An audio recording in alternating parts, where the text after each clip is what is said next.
বন্ধুরা, ভারতে তৈরি হওয়া শ্যাম্পু, সাবান এবং কসমেটিক প্রোডাক্টের ডিমান্ড হঠাৎই রাশিয়াতে বৃদ্ধি পেয়েছে। আর রাশিয়ান মার্কেটে ভারতীয় বিউটি প্রোডাক্টস এখন বিদেশি কোম্পানির জায়গা নিতে দেখা যাবে। এমনকি আয়ুর্বেদিক বিউটি প্রোডাক্টসের এক্সপোর্টও ভারত থেকে রাশিয়াতে আগের তুলনায় অনেক দ্রুত গতিতে বৃদ্ধি পেয়েছে। শীতকাল আসতে না আসতেই রাশিয়ার জন্য কোল্ড ক্রিম, সাবান, টুথপেস্ট এবং শ্যাম্পুর মতো প্রোডাক্টের সাপ্লাইকে সুনিশ্চিত করা অনেক মুশকিল হয়ে পড়েছে, কারণ ইউরোপিয়ান দেশ এর সাপ্লাই অলরেডি বন্ধ করে দিয়েছে। আর চীন রাশিয়ার এই ডিমান্ডকে সম্পূর্ণ করতে পারছে না। এজন্য $26 বিলিয়ন এই রাশিয়ান সেক্টরে ভারত এখন নেমে পড়েছে। পুরো ডেভেলপমেন্ট আসলে কি এই ভিডিওতে জেনে নেওয়া যাক।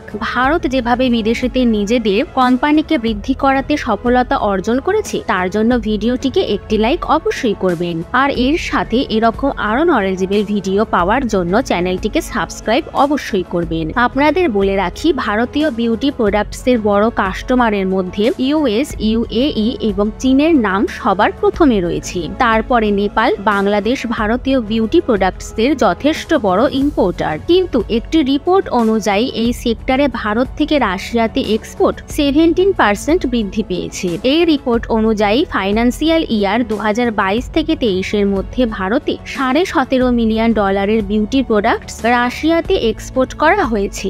গোদরেজ, পালমোলিভ এবং হিন্দুস্তান লিভার এছাড়াও আয়ুর্বেদিক ক্যাটাগরিতে ডাবর, পতঞ্জলি এবং হামদার্দের মতো কোম্পানির প্রোডাক্টের ডিমান্ড রাশিয়াতে বেশি দেখা গেছে। সেটা আবার স্পেশালি বিউটি শপের আয়ুর্বেদিক টুথপেস্টের ক্যাটাগরিতে। আপনাদের বলে রাখি, পার্সোনাল কেয়ার ক্যাটাগরিতে রাশিয়া এই প্রোডাক্টের ইম্পোর্টকে নিয়ে বিশ্বের 17 নম্বরে রয়েছে। আর প্রত্যেক বছর রাশিয়া 2 বিলিয়নেরও বেশি বিউটি প্রোডাক্ট সমগ্র বিশ্ব থেকে ইম্পোর্ট করে থাকে। এখনো পর্যন্ত রাশিয়ার জন্য জার্মানি, ফ্রান্স এবং কোরিয়ার টপ ইম্পোর্টিং দেশ ছিল, কিন্তু এখন রাশিয়া তার মেজর সাপ্লাই চীন, ভারত এবং বিভিন্ন সাউথ ইস্ট এশিয়ান কান্ট্রি থেকে করেছে।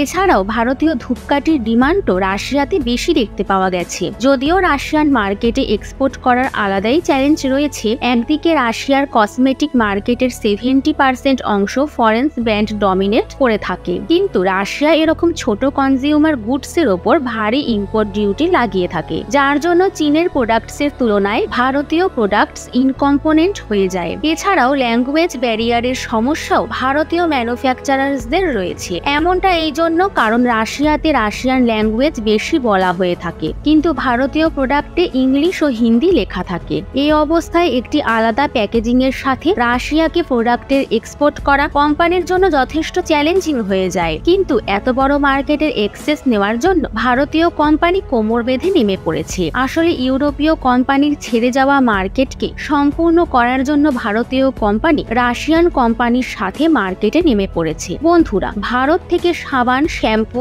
অন্যান্য বিভিন্ন বিউটি প্রোডাক্টস এবং হেয়ার কাটের মতো প্রোডাক্ট অরিজিনাল প্যাকেজিং এ ভারত থেকে এক্সপোর্ট করা হয়। আর তারপর রাশিয়াতে এই প্রোডাক্টসকে রিপ্যাকেজিং করে একে রাশিয়ান মার্কেটের হিসাবে তৈরি করা হয়। কিন্তু এখন শুধুমাত্র এক্সপেরিমেন্টাল বেসিসের ওপর রয়েছে। আর এটা কেবল সেই ভারতীয় ব্র্যান্ডের জন্য যাকে গ্লোবাল মার্কেটে কেউ জানে না। ইন্টারন্যাশনাল ব্র্যান্ড কোম্পানি যারা অনেক বছর ধরে ভারতের প্রোডাক্টকে প্রডিউস করে এসেছে, আর যে কোম্পানিগুলিকে রাশিয়ার মানুষজন জানে, তাদের এরকম কোনো সমস্যার সম্মুখীন হতে হচ্ছিল না। ইনফ্যাক্ট কিছু রাশিয়ার পত্রিকার কথা অনুযায়ী রাশিয়ান মার্কেটে ভারতীয় কসমেটিক প্রোডাক্ট অনেক বেশি কমন হয়ে গেছে।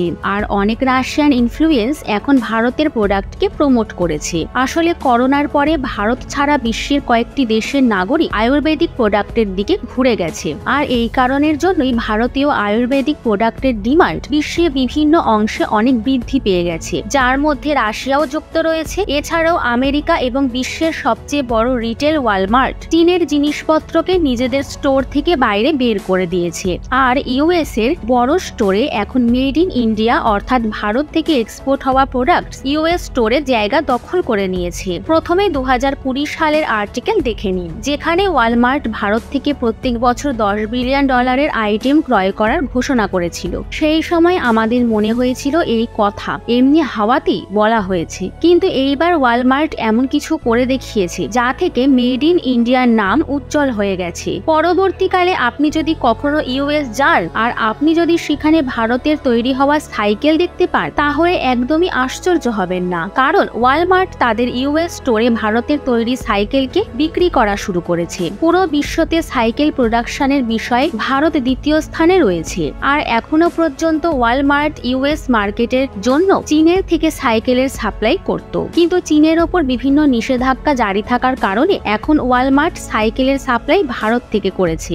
একটি আর্টিকেলের কথা অনুযায়ী ওয়ালমার্টের স্টোরে ভারতে তৈরি সাইকেল মজুদ রয়েছে, আর ভারতের হিরো ইকোটেক সাইকেলের সাপ্লাই ওয়ালমার্টকে করছে। এই রিপোর্টে এটা বলা হয়েছে যে এই সাইকেলকে 90% ভারতীয় কম্পোনেন্ট দ্বারা তৈরি করা হয়েছে, আর ওয়ালমার্টকে সাপ্লাই করা সাইকেল পাঞ্জাবের লুধিয়ানাতে প্রডিউস করা হচ্ছে। হিরো দ্বারা ম্যানুফ্যাকচারিং করা সাইকেল ইউএসএ তে কানকোড ব্র্যান্ড নামে বিক্রি করা হচ্ছে, আর এখন সেটা ধীরে ধীরে ওয়ালমার্টের প্রায় প্রত্যেকটি স্টোরেতেই অ্যাভেলেবেল রয়েছে। না কেবল ইউনাইটেড স্টেট, বরং মিডল ইস্ট দেশের ওয়ালমার্ট স্টোরেতেও এখন এই ভারতীয় ব্র্যান্ডের সাইকেল সাপ্লাই করা হবে। ভারতে প্রত্যেক বছর 15 মিলিয়ন সাইকেলের প্রোডাকশন হয়ে থাকে, যার মধ্যে 80% সাইকেল লুধিয়ানাতে ম্যানুফ্যাকচার করা হয়। প্রোডাকশনের বিষয়ে ভারত যদিও পুরো বিশ্বতে দ্বিতীয় স্থানে রয়েছে, কিন্তু ভারতের সাইকেলের পেনিট্রেশন কেবল 10%, আর অন্যদিকে চীন এবং ইন্দোনেশিয়াতে পেনিট্রেশন 25 থেকে 30%। 2019 সালে ভারতের সাইকেল ইন্ডাস্ট্রির ভ্যালু প্রায় 1.2 বিলিয়ন ইউরোর আশেপাশে ছিল,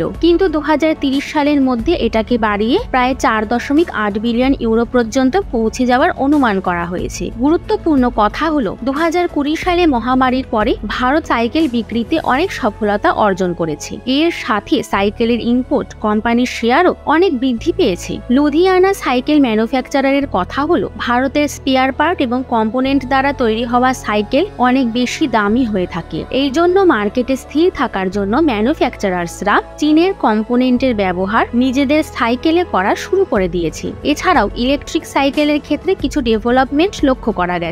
গত বছর ইহামা এবং হিরো প্রোডাকশন ইউনিটের শুরু হয়েছিল, যেখানে ইলেকট্রিক সাইকেলের জন্য মোটরের প্রোডাকশন পাঞ্জাবের লুধিয়ানাতে শুরু হয়েছিল। এখন তো হিরোর যত ইলেকট্রিক সাইকেল বাজারে অ্যাভেলেবেল রয়েছে, তাদের ব্যবহার হওয়া মোটর এই প্রোডাকশন ইউনিটেতেই তৈরি করা হচ্ছে, আর এই ইউনিট প্রত্যেক বছর প্রায় 3 লক্ষ মোটর প্রডিউস করতে সক্ষম। বাকি এ বিষয়ে আপনার কি মতামত রয়েছে তা কমেন্টে অবশ্যই জানাবেন। তো বন্ধুরা, ভিডিওটি শেষ পর্যন্ত থাকার জন্য মন থেকে ধন্যবাদ।